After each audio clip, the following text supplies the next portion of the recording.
Imagine a horizon of gold, not the gold of wealth or vanity, but the gold of a sun rising over an endless savanna. The gold of a lion's mane catching the first light of dawn.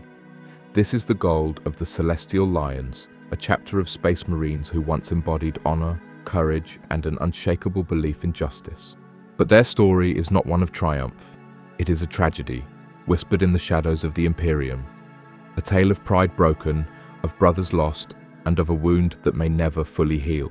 Let us walk together through their history, slowly, gently, as the stars turn overhead and the galaxy sleeps. The Celestial Lions were born from the gene seed of Rogel Dorn, the same lineage as the Imperial Fists. But where the Fists were stoic and unyielding, the Lions were vibrant, proud, and deeply connected to their homeworld of Elysium 9. Elysium 9 was a world of golden plains and vast skies.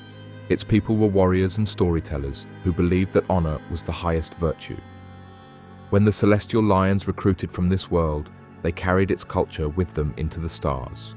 They painted their armor gold and azure, the colors of the savannah at dawn. They wore pelts and totems, symbols of the great beasts they had hunted in their youth.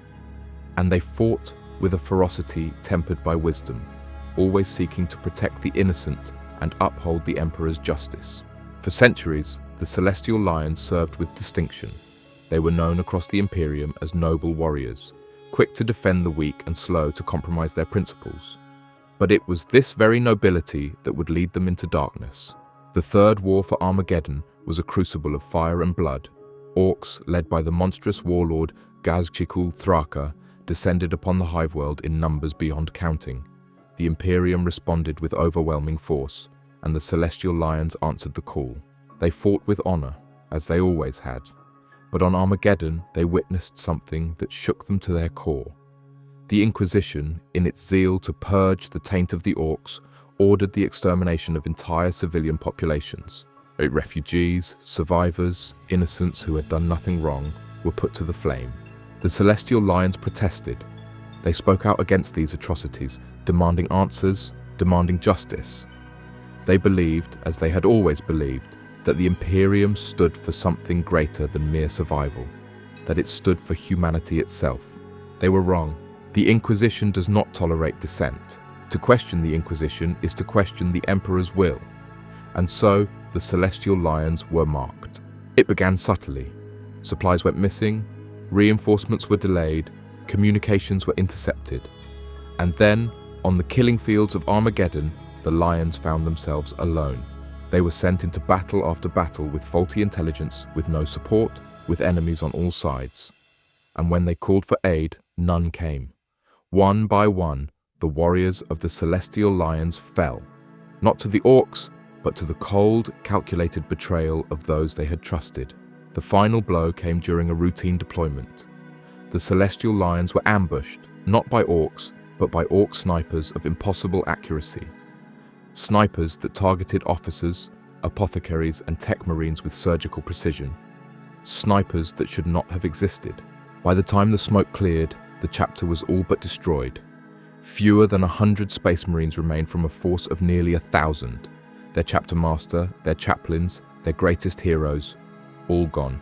The Celestial Lions had been broken, not by the enemies of mankind, but by the Imperium itself.